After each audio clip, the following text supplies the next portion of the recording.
Why was this save called the beginning of the end? What? What have I done?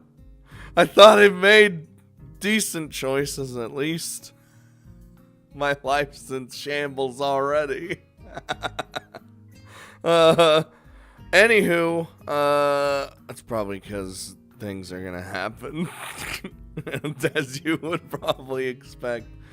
Right then. Are you taking the bus, Lily?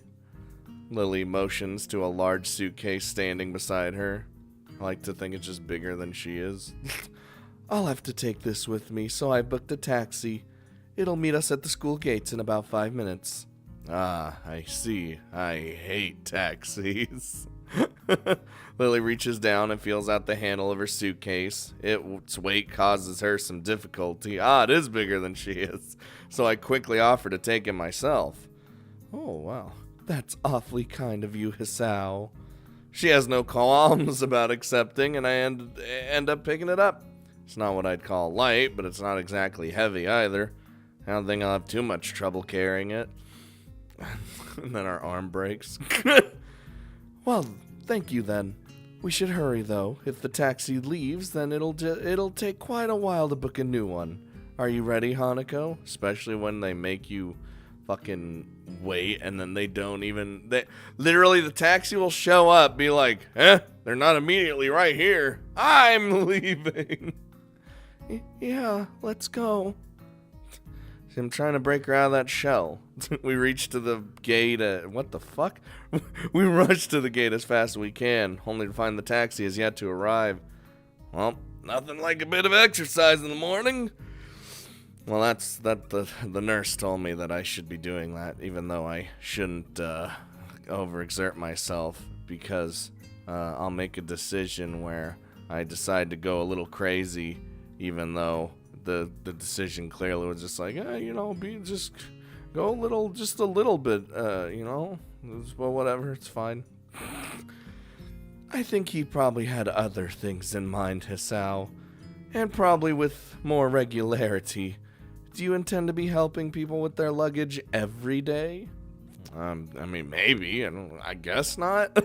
Looks like we've got a bit to wait. Anyway, how long should we wait for the taxi before calling them again?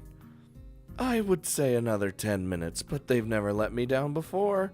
There's probably just a little traffic. They've let me down. Okay then. So how long's the flight to Scotland? About 16 hours, if I remember correctly.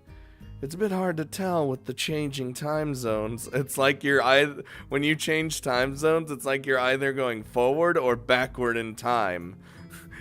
It's our own little form of time travel. So long.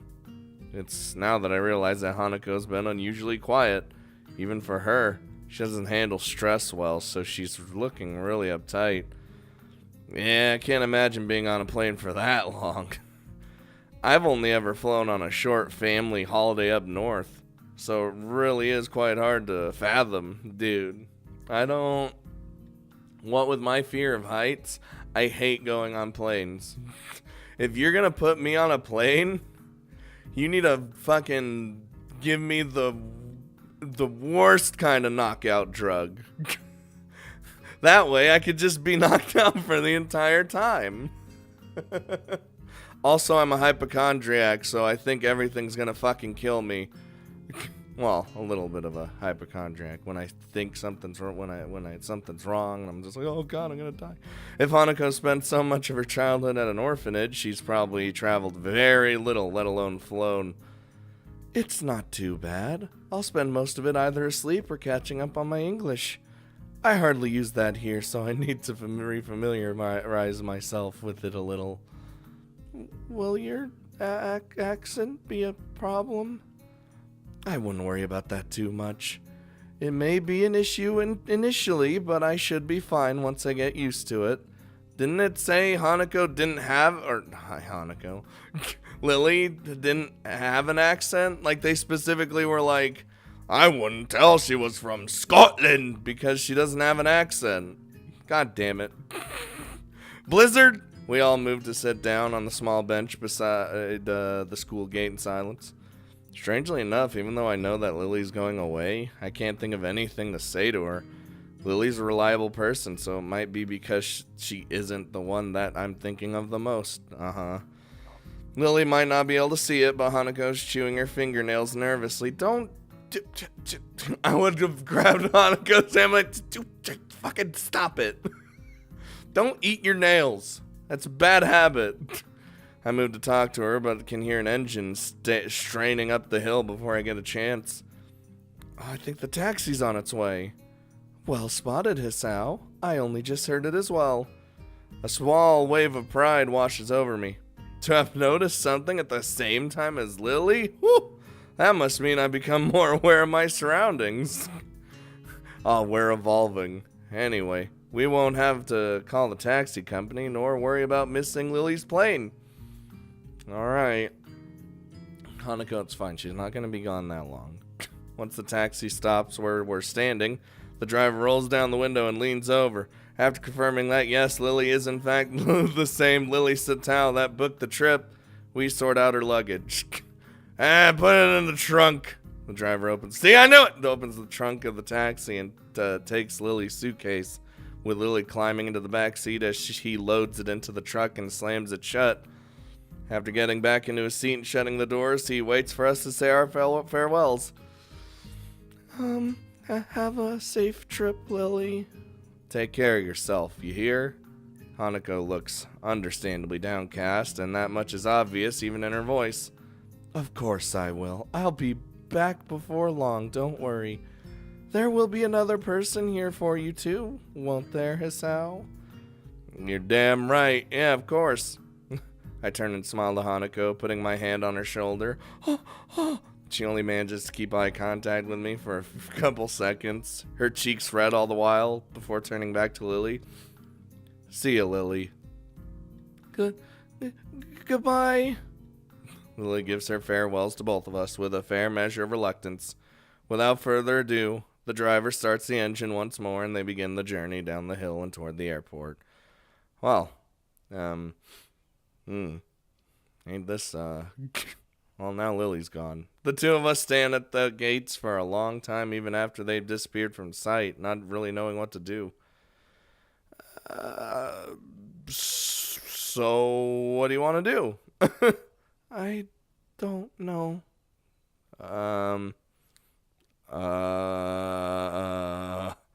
Don't do this to me.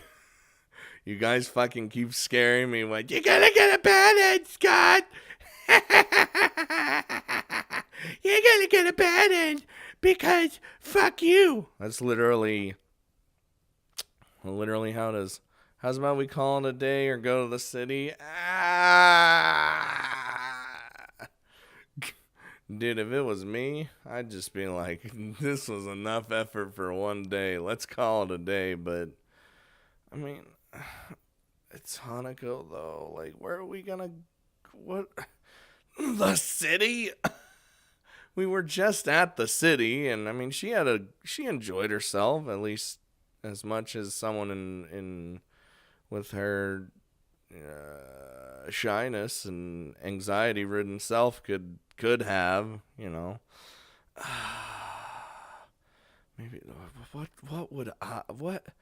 like, does call it a day mean like, I mean I know what it means. I mean, like, cuz this game has some weird decisions. Would that mean like call it a day as in we're actually done for the day, or call it a day as in, oh, let's just stay here and do something. You know what? I think that just because I want more, the chance for more scenes, this seems like let's fucking goddamn it. The bus stop, I almost said straddling, standing by the school gates like a mute sentinel, puts a strange idea in my mind.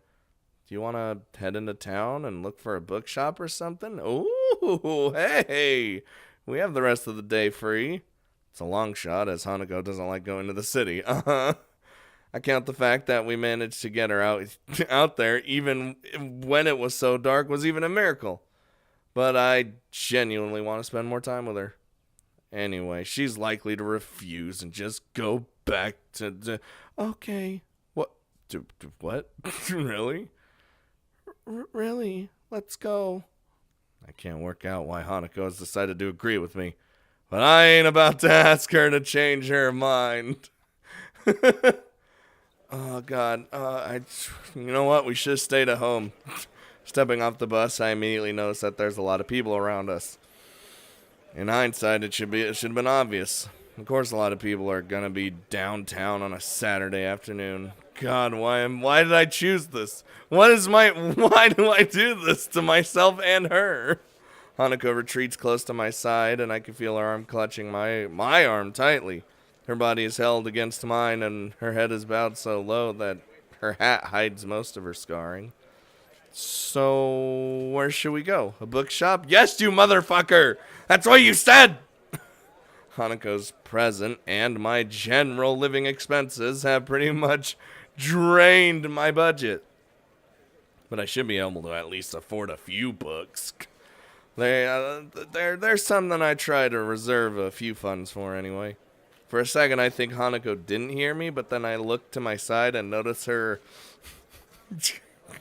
just nodding almost imperceptibly. Oh, okay. Do you know of one? Actually, I do. We passed a few when Lily and I were looking for your presence. Hanako's expression clouds a fraction. Oh, God, no. I gotta remember to stop bringing up her birthday. Please? You both spent a lot of time. Or maybe I misjudged the situation. Hold on. We wanted to make sure we got the right present after all. Hanako smiles and blushes a bit. It's a small treasure when she does. Just give her a head pat. Oh. Anyway, there should be a bookshop just ahead. You want to check it out? Sure. Oh, God, so many fucking people. Get out of my way. The crowd starts to build as we head toward the bookshop along the raised walkways. Luckily, no one will be in the bookshop. Nobody buys books. Hanako latches our other arm onto me as well, making our progress a little slower. As we walk, the sound of traffic makes me think of a possible distraction for her. I was wondering, Hanako, have you thought yet about when you're going to learn to drive? To drive? What the fuck? Driving? Yeah, you're kind of lucky in a way. Oh, God, the hiccups and the acid. You're kind of lucky in a way. There aren't a whole lot of students in Yamaku that are allowed to drive. It's not the best topic of conversation, but I want to try and distract Hanako from the situation. She's really highly strung right now. But driving? That seems so out of, left field. So you think about getting your license? What do you mean? There's no need at this point. And again, neither has it ever been discussed. Then again, all I've really done is make her feel awkward since she's probably never thought about it. I wish I hadn't said anything. And that was that. See, I was right. No one buys books. Before long, we are before one of the bookshops Lily and I passed through during our search. Like we just fucking passed through it. What kind of self-respecting bookshop closes on Saturdays? What the Bookshops don't make much money anymore because of the internet. Yup. Dude, the internet is the greatest thing, but it's also killed so many things.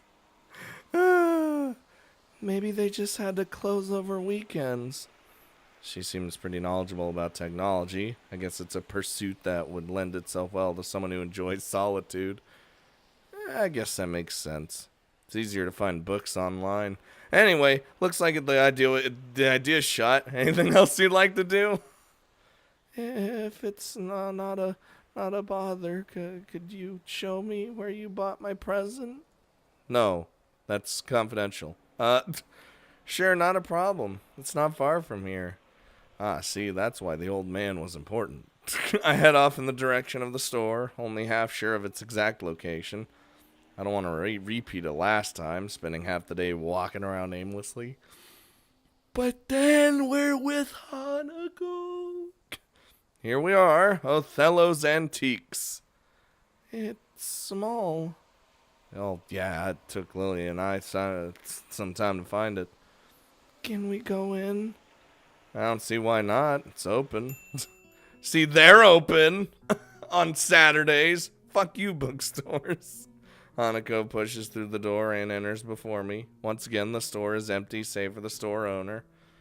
Oh! His face drops a little when he sees me. Oh, you are not here for a return, are you? Oh, damn it. Wait, that's not the girl you had with you last. No. We're actually not here to return anything.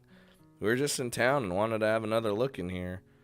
The store owner considers this for quite a long time. I guess he's not used to high school students coming to his shop on a regular basis. Might this be the friend you bought gifts for? Yep, they were presents for her. Don't say things. The store owner turns to Hanako, who freezes on the spot like a deer caught in the headlights. He moves in to address her, but stops before doing so, looking a little taken aback. He catches himself staring and looks to the side. You son of a bitch, addressing us indirectly. His expression is awkward and tense, as his entire body. I want to be mad at him, but I know full well that I had the same instinctive reaction when I first saw her. First surprise, then curiosity, then an awkward look away as I dealt with what I'd seen. Am I like the only one that... I feel like I'm one of the only people that, like, if I walked up to someone and I saw, like, a scar like Hanako's, I wouldn't give a shit. Like, of course I would notice it, but, like, I'm not gonna just fucking stare at it and then, ooh, and then, like, turn away, you know, like when you see someone that's, like, I don't know, what's another good example, like missing a limb, you know, of course you notice it, just fucking stop. Don't stare, you fucking... Hanako looks less panicked than before, but I think the feeling she's giving off now is worse. It's not anger nor annoyance. If anything, it's one of apology. No, stop. You're lucky there, young lady, to have friends that care about you as much as they do. Thank you. If I hadn't spent so much time with Hanako, I wouldn't have even realized that she said anything. Then again, the store owner's mumble was hardly clear either. Oh, is he just mumbling? Alright. Thanks in part to being directed away from us. Hanako strikes out into the store, gazing in wonder at the various items on display. She finds the doll section, oh Jesus, and spends lingering minutes studying each and every one. It's a side of Hanako I've only barely been introduced to. I was astonished when Lily said she liked dolls, and even more so to find her collection sitting on her dresser. She had... collection? What is this? She looks a little better now that she's distracted and out of the store owner's sight, but I'm still a bit put off by the whole experience. I might have my own problems, but I've never had strangers react to me like that, because your problems are internal. Like... as if I was something completely alien to them. Also, your problem is life-threatening at this point. Internal life-threatening, whereas Hanako's is external, not life-threatening at this very moment in time. I assume when it happened, yes, very much so, but... This is a nice shop. Yeah, it's not what I expected. Do you want to buy something? All the dolls. I didn't bring any money. God damn it, you always bring your wallet, Hanako. Well, we could always come again. Now that I know where to find it, that is. We can? Of course. We could come here as often as you'd like. Thank you. You don't need to thank me. I almost forgot where the place was.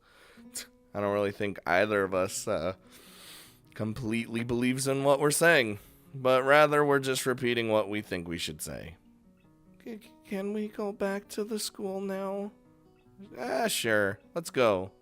Damn kids! Buy my dolls! As we leave for the bus stop, I see the store owner peek through the curtain at the back of the shop. Not really sure what that glance he gives to her says. Feels a bit weird, and the fact that Hanako didn't see it is both a relief and a bit frustrating.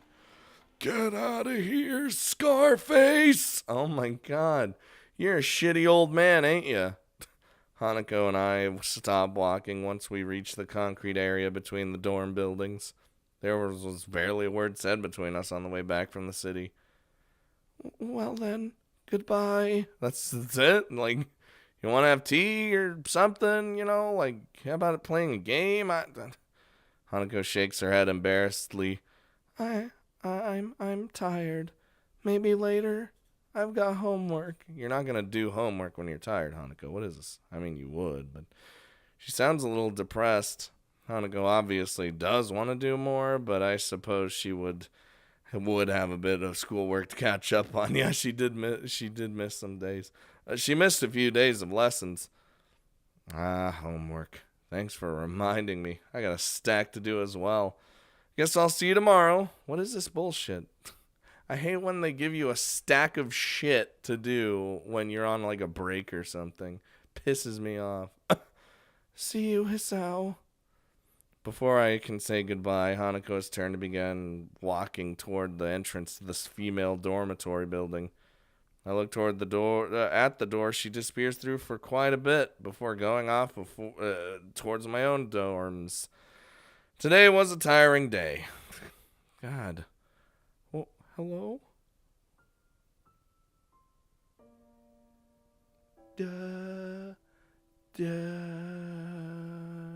Whoa. Whoa. That's my chest. Oh boy. Okay. I woke up, took my pills, had a nice shower, slapped my face, and quickly slipped on my uniform. Ate a tasty breakfast. Now hold on. You know I always say this, what kind of breakfast? If it ain't fucking sausage and bacon and hash brown and mashed potatoes, what the fuck? No, take those away. Scrambled eggs, I ain't interested. Grabbed my bag and headed off. All per my usual routine. It was only after arriving in class that the normality of the day was thrown off. What do you mean? After taking my seat, I watched my classmates trickle into the room over to the next hour, until every empty seat was eventually taken, other than Hanako's. God damn it. Hanako? Oh my god. I can never get used to the idea that she just doesn't show up to class every now and again. It feels all the more worrying now as well, given that Lily's left. Well, we're more invested in Hanako now, so whenever she's not, like, around, we're gonna be like, Hanako? As Muto continues to drone on, I find my gaze flickering every so often to her seat, as if she might appear there any moment now. Nobody else seems to care at all about her absence, but they have little reason to.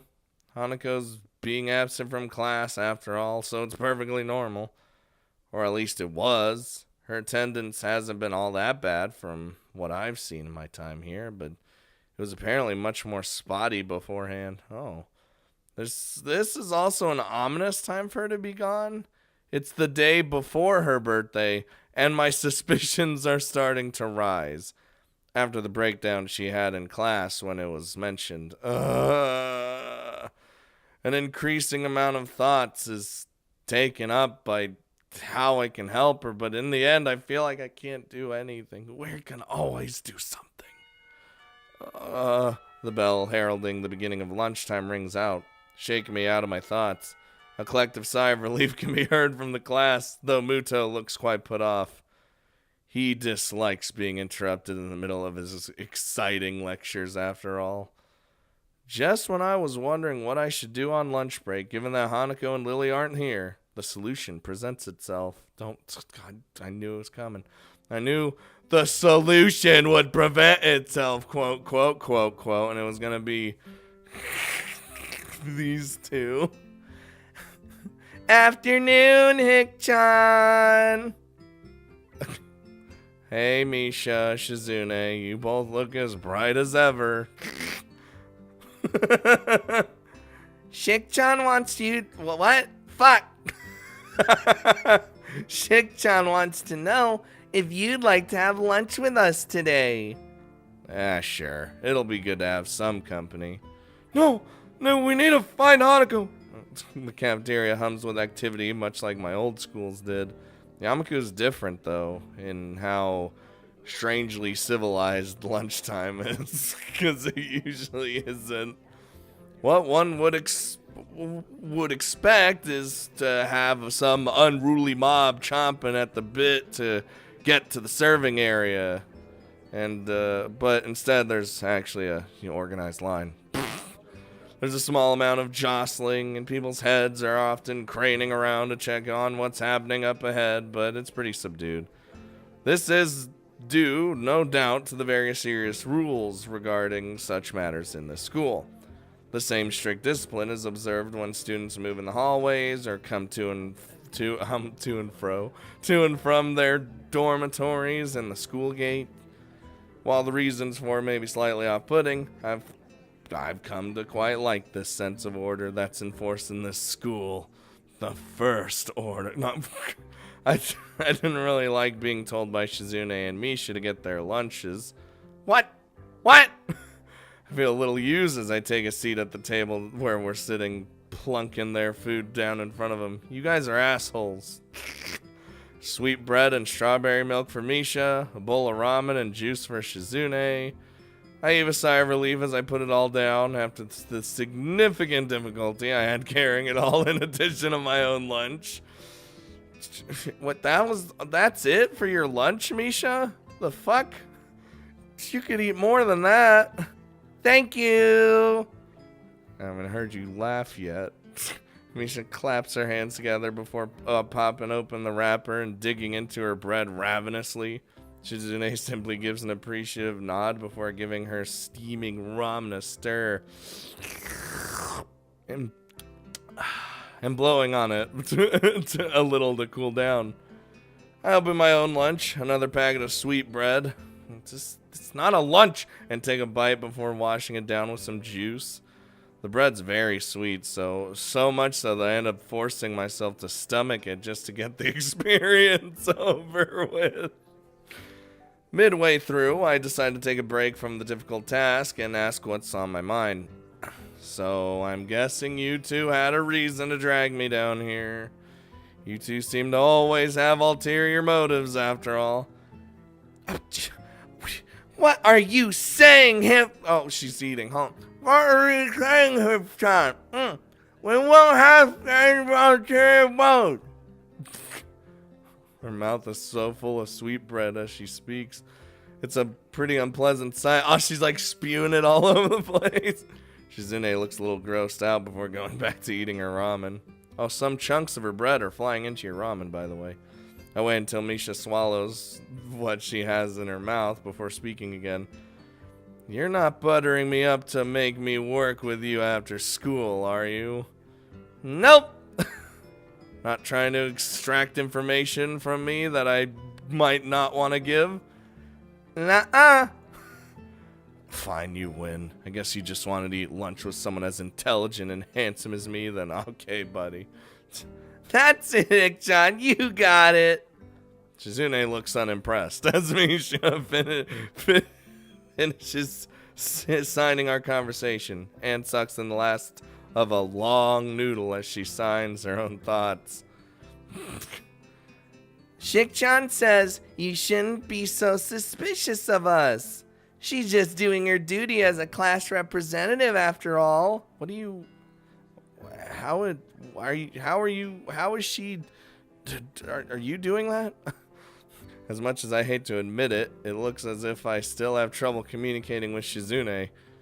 It should be a simple matter of keeping eye contact with her and addressing Shizune instead of Misha in my main speech. But when somebody else is doing the talking for her, it's a surprisingly difficult task. I mean, it'd be pretty different, you know. It's the class representative's job to ensure everybody's doing all right in class, isn't it? Not really. Wait, how is making me get your food ensuring that I'll go well in class? Shizune huffs and adjusts her glasses disapprovingly. So this is the thanks we get for giving you companionship during lunchtime? There's a total dodge of the question there. Wait, hang on a second. How did you know that Lily's away and Hanako's absent, and since those two are the only people you hang around with, you also made it kinda obvious to see. It's true. Ouch. I may well have done so, but she didn't need to rub it in. Maybe this is payback for before. Right, well, thanks. I appreciate it. And that's not sarcasm, by the way. The two nod and we get back to finishing our meals. Feels a little embarrassing to be accompanied, but just because they noticed I was lonely. But it isn't as if they're total strangers either. They're just weirdos. It isn't long before I finish the last of my bread and start on the last bit of my juice, and as I do so, I find my mind wandering back to what I'd been thinking about before the two interrupted my train of thought. Shit, man, we had to catch the train again. It feels like I'm the only one in class that so much as acknowledges Hanako not being there. It felt like this what the shit? It felt like this the other time she skipped class. But now it's even more acutely annoying. Does nobody actually care if she's happy? Have they just written off any possibility of helping to make her feel better? Even Muto doesn't try to keep her in class, and I'm still not wholly convinced by his reasoning. Hey, Hick-chan, is your juice past its expiry date? What? You were pulling a weird face, like this. As if it were needed, Misha mimics my own expression. Her exaggeration makes me grimace, though Shizune at least takes some amusement from it. I was just thinking about Hanako. Oh?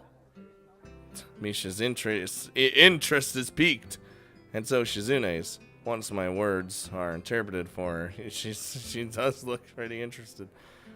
I'm just worried about her being absent so often. Especially now, though, what with her birthday coming around.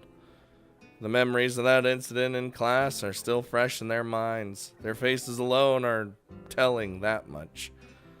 Do you know anything about Hanako? Like that, anything that might help? Misha shrugs and looks to Shizune, who mulls on this for a while. The only people she's ever talked to for more than one sentence or two are really you and Lily. Shizune might not be able to convey Lily's name in a derisive tone of speech, but I feel as if it comes through in her sign language. Lily. The effect is lost, however, after Misha's interpretation. Yup. There are a couple things that we know about Hanako as student council members, thanks to the records that pass through our hands, but we can't say anything about what's in them. Yeah, understandable. Sounds a lot like the nurse's patient confidentiality. Every time I find someone that knows something about Hanako's past, it turns up being a dead end because no one will tell me anything. The only way I'll ever find out is by asking her, and I don't know if she'll let me know such things, but if it's for her sake, I have to at least try. I mean, you've been getting snippets every now and then, right? So, it's fine. Don't worry about it, Hick-chan. It happens every year, after all. That doesn't remove my sense of worry. I still feel a little at fault for what happened in class, but this feels like it goes further, even without their confirmation of the fact. Misha notes my troubled expression, her own usually happy and reassured face dropping. Everyone has problems they deal with, right, Hick-chan? Yeah, I just wish I could help Hanako more with hers. With that, the conversation trails off on a depressing note. Eventually, Misha manages to pick up the mood a little through her usual bright and bubbly antics, but my mind remains focused on Hanako.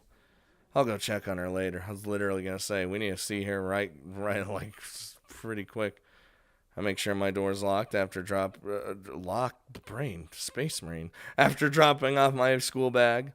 The dorms are quiet. Muto kept me occupied, longer than I expected, discussing my studies after classes ended and pressing on me some worksheets to give to Hanako, almost as an afterthought. I'll give these to her. She might need to do them. I don't know. I just teach here. Absorbed in thought, I'm late in registering the shadow that appears in front of me. Looking up reveals the owner of said shadow. Here we fucking go, dude. You already knew. Hey, man! I haven't seen you in a while. Oh, hi. What's with that response? My absent-minded greeting visibly annoys him. I'd probably have had the same reaction. Sorry, look, I'm just thinking about a lot of stuff, okay? Thinking is a pretty poor excuse to not be aiding the war effort. And how goes the war? I am preparing. Right now, I need money to help with those preparations. If you want me to loan you money, just say it. No, man, I'm good. Wait, what? You're good? You don't want my money? Hey, man, don't look so surprised. It's insulting. I'm pretty big in the competitive bowling scene. What? But yesterday I found some guys who didn't know that. Yes, you swindled them. I'm fairly sure that betting would be against the school rules. School rules don't matter. This is a war situation. People these days, they have no appreciation for what war means. So what did you need the money for, dare I ask? Non-perishable canned foods, building materials, mostly corrugated wood and iron panels. Iron and wood panels, fuck. First aid kits, camping heater, portable radio, sleeping bag, flashlight, mechanical clock.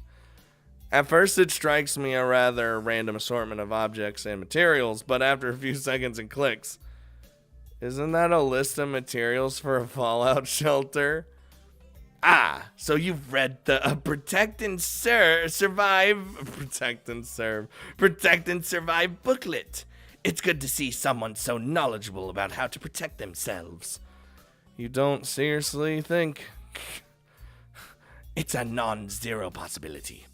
No, I'm fairly sure there's a zero possibility of that ever happening. He slowly and dramatically raises an eyebrow. Well, as dramatically as one can raise an eyebrow. The chance is, I don't know, 0.1 to the trillionth place. It's infinitesimal. Besides, where can you even build a fallout shelter? Certainly not on campus. It's my summer holiday project while I'm at home. My dad said I can do it. Really? Really, he did? Yeah. He thought it'll improve my crafting skills and manual dexterity or something. Knowing Kenji, his dad probably just thought it might keep him out of his hair for a while. Still, it does make me wonder what his parents are like. Maybe they're totally normal and Kenji is an aberration. On the other hand, maybe this kind of paranoia and fear survivalism runs in the family. Fearful survivalism runs in the family. Hey, want to help me build it? You look like the type to be handy with tools. If I had your help, we could make a really badass bunker instead of just a fallout shelter. I doubt that. Playing soccer before my accident gave me good footwork, but I've never really actually tried my hand at anything approaching real handiwork. Not really. I'm busy. I'm busy over the holidays, I'm afraid. A shame. If the feminists ever get a hold of the launch codes, I fear that so few will be prepared. The launch codes. And your fallout shelter will protect you from a nuclear bomb explosion in case of that does happen. A fallout shelter isn't meant to protect you against the blast. That's what a blast shelter is for. I thought you knew better. My mistake. My home's pretty far away from any major military sites. So some fallout following nuclear exchange is a bigger concern than the blast itself. What this'll do is keep the dust and other particulates away from me, my food supply, and my sleeping area. It's gotta last me at least 14 days, though.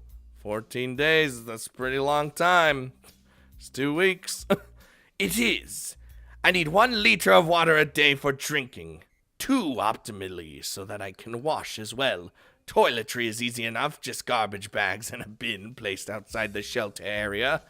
Food means canned supplies, of course. Of course. And the radio is for outside communication? Right. So I can pick up government alerts on what's going on outside. I need a mechanical clock rather than an electric one in case the electromagnetic pulse from a nuclear airburst fries it. There's all the other stuff I need as well, like extra clothing, matches, and candles. I think I still have some time to gather it all, though. Maybe. As much as I hate to say it, I am a little impressed. He's really researched this and thought it through. Then again, I don't know if I want to live in a post-apocalyptic world with only people like Kenji having survived. Dude, can you imagine?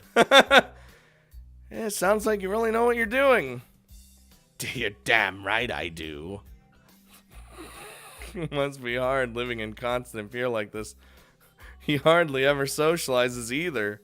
So the fact he went bowling with others is in of itself something of a surprise. This mentality reminds me of a little of a certain someone. Thankfully, her fear of others doesn't manifest in such a, distinctly eccentric way. One thing I know for sure is that I certainly can't tell him exactly why I haven't been hanging around him much recently. It's late. I got stuff to do. I'll think about making a fallout shelter or something, though. Yeah, alright, that's cool. A man has to do what he's got to do, after all. You should hang out with me sometime, by the way. You're a cool dude. Cool dudes should hang out together, right? For some reason, that compliment actually feels kind of nice. The situation with Hanako being what it is, though, means I probably won't be able to fulfill his request. For now, at least. That'd be good. I'll talk to you later about it when I can. Cool. Later, dude. He retreats to his dorm room. Every interaction with Kenji is just fucking dumb, and I love it. Well, I better go see Hanako. Hanako, are you okay? You doing all right in there? Good old buddy, old pal? Hanako.